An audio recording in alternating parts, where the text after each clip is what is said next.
Welcome back. Got a lot done with this floor area, not as much as I wanted to. Ran into some hiccups with the transmission crossmember that slowed me down quite a bit. Okay, here's where we left off last weekend. Got the floor support just kind of resting in place. Made it up with the frame rail. I'm going to go ahead and clean up inside there, prep everything, make sure that all these spots where I've dug in a little bit, I'm gonna probably build up a little bit of weld in there just to make sure I don't weaken the metal too much, and then prep everything for welding, including drilling out the holes, getting everything in weld through primer, and hopefully going to burn in this floor support pretty soon. And as always, I've got my manual here showing me exactly how many welds, where they go, etc.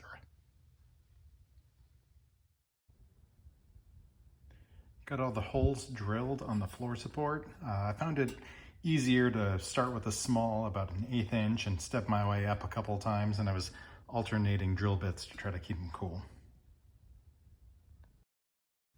One thing I was talking about in the previous video was the quality of the weld through primer I had, and it's really not fair to blame that primer. It was in storage for a long time. However, I picked up a couple of cans of this by Seymour, and it is actually very, very pleasant to weld on. It's, yeah, no complaints. So good job, Seymour. Using the spot weld cutter is actually pretty efficient. I'm kind of sad I haven't done it before now. But if you can find the spot welds easily enough, you can drill through that top layer of metal without going all the way through or grinding for days. Been working on the inner flange, cleaning up along here. This is actually the first time I've used the spot weld cutter that I got, and it works pretty well. It's probably a little remiss that I haven't used it before, but it made quick work at clearing out around the weld, and things just snapped off pretty nicely after that. All right, I'm about 3 hours into it today. It feels like a lot of work without a lot getting done. I did clean up the bottom of the frame rail there. I cleaned up the sideboard, all the remaining metal, and then worked up onto the floor and got all the way to here. So that's gonna have to get cleaned up and treated and prepped for welding and everything. Same over here and all the way around the frame rail. Haven't gotten to yet. Excuse me. I did prep the floor support. Maybe a little prematurely. I do have to test fit it again. I forgot to get where the cross member mounts on here, get those done. So I bet when I fit it back up, I'm gonna have to touch up some of that weld through primer, but no biggie.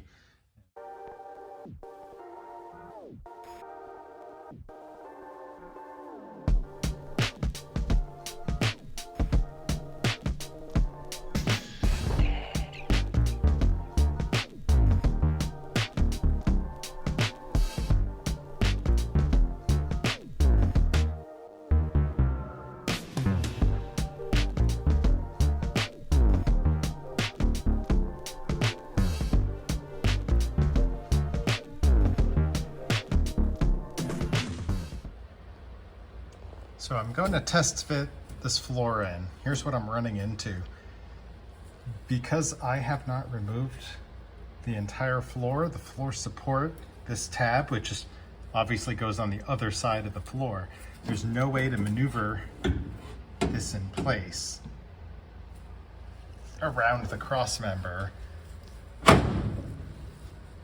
and get this tab on the other side for a test fit or even for final installation. So what I'm going to do is I'm going to notch out right here just so I can get this down in place. If I decide to save this seat riser, that's an easy fix. Just weld in some new section of metal.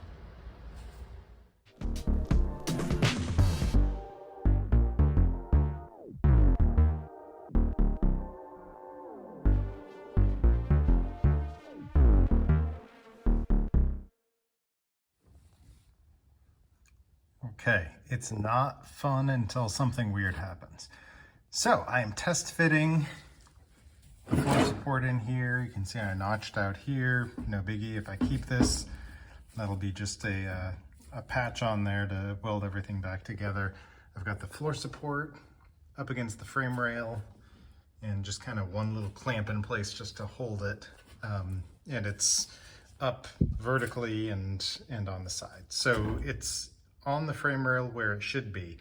And I noticed that there is I don't know if we'll get it from this angle, or maybe we will. There's a gap between the transmission crossmember and the floor support.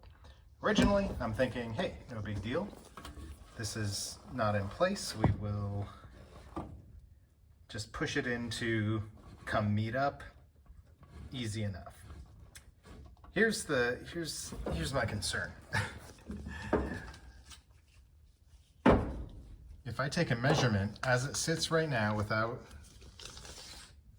moving, I've got from the side, let's see if I can do this one-handed for you, from the side wall to the edge, I'm just about 10 inches. Maybe a 32nd over 10 inches. If I come to the back, again, side wall, floor support. Oh, hang on, let me get it situated. I'm about 10 1/8. So really, if I'm gonna get it perfectly parallel, I'd move it to the right here. About like that. And I'm doing that with one finger while holding the tape measure. Problem is, if I move the floor support to meet up with the cross member, if it'll focus, there we go, push it out to the right there, then I'm going well over 5/16. So it's a little bit of a catch-22. Either I make it parallel to the outer rocker, which is basically what it is now without any manipulation, which is where I think it should be, or I push it to meet up with the transmission cross member. And you can tell when I do that, maybe you can tell, when I do that, it actually shifts the entire frame rail over. That doesn't sound, or doesn't feel like the right approach to me. So that begs the question, what now? What do I do with this transmission cross member?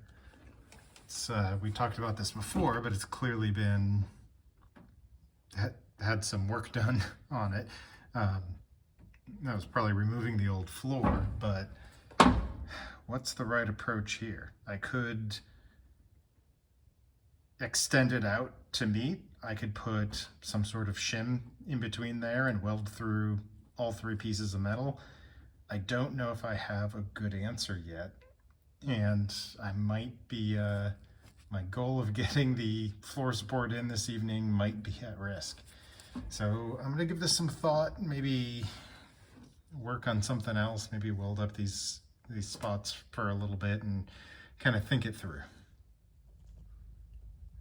Okay, I've got a bungee just holding the floor support with just enough tension so that I've got the same measurement front and back. So it is right now perfectly parallel with the inner rocker, which is where I believe it should go. Everything else is looking good. I think I have an approach for this. So I'm gonna go ahead and take you under the car and show you what I'm thinking. This is under the car. Here's your transmission cross member. We're now looking towards the back of the car. Here's the floor support. With the floor support held in place with this bungee, just with enough tension to keep it perfectly parallel, you can see the gap in between the cross member and the floor support. And let's see if I can get a measurement on there. Almost a 1/4 inch there. I know there's a lot of glare. So I am reading a 32nd shy of a 1/4 inch on the front. And I'll measure the back as well. Okay, the other direction. Now we're looking towards the front of the car. This is a little trickier than it looks.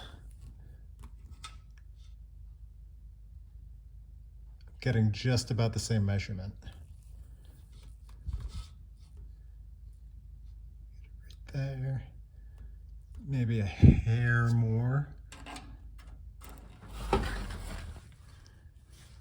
All right, we're back above. Frame rail, cross member, floor support goes right here. Now, we know that there's going to be, once it's in place, just shy a 1/4 inch gap between these flanges and the floor support. Here is how I'm going to address that. We did a similar thing actually on the driver's side with a different flange. I'm going to see if I can make a cut right along here, move it out just that almost 1/4 inch, and re-weld it together. And do the same thing over here. If this were a thinner gauge, I would just straighten this flange out and rebend it, but being as thick as it is, you're just as likely, maybe someone with more experience would be able to do that no problem, but when I've found, at least with my skills, is I wind up creating more bends and I wind up with a zigzag instead of what I want. So I think that's the approach. They're lined up now, and they have to go the same distance. So I'm gonna cut one, move it so I can have a reference to measure off of, re-weld it, and then do the other one to match. I was really hopeful that things were gonna drop in a little easier, but what would be the fun in that? Okay, there it is, welded in. I'm probably gonna clean up at the top. I might actually add a little bit more weld there just to make it, look complete. It's hard to tell because of the different directions of grinding, but that's actually really smooth. There's a little pinhole there. I'll probably, next time I hook up the welder, just zap it really quickly. And then similarly, sorry, I'm sending you off screen. Similarly, I'll either finish welding just at the bottom there or round off this corner just so it looks a little more intentional and complete. But let me get my tape measure, bear with me. Let's see if I can do this while I'm holding the camera. If you look at where the original flange is and the new flange, that is your just a hair shy of 3/4. So there it is. Rinse and repeat on the other side. It's probably going to be another day. It's getting kind of late. I used a copper back plate and just kind of put it on the inside, and actually it fused. I had to pry it off. You can see it's bent there, so I'll smooth it up straighten it up and scrape off all the leftover soot, whatever you want to call it, before the next time I use it.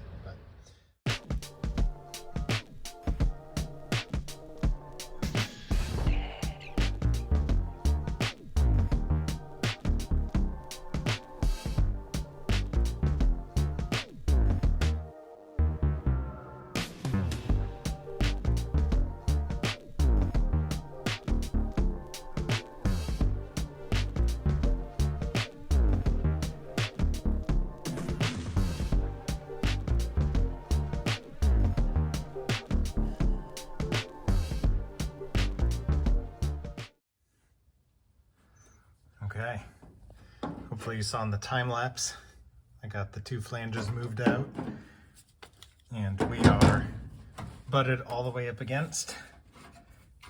Feel back in here, they are flush, so happy there. It's time to take a measurement. Up at the front, there's our just about spot on 10 inches. And at the back, let me get situated. Let's get to a point where I can actually show you what's going on. Almost exactly 10 inches. I am happy with that.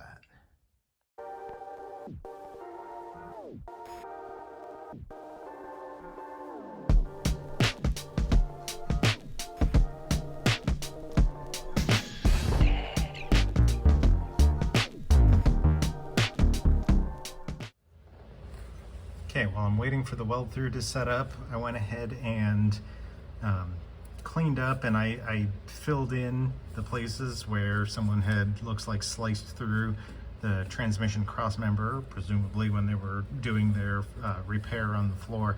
There was another bend in this flange and gouge taken out, so I straightened that up and filled it in with weld and smoothed it off.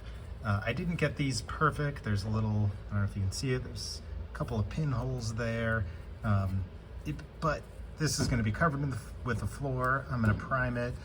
It's never going to see the light of day, and it is structurally sound now, if not cosmetically perfect on the inside. So we'll just let it be our little secret. Okay, I've got the floor support, made it up. We're flush here, we're flush on all sides there, we're clamped, we're measured. We've got the same front and back, we're level, we're happy.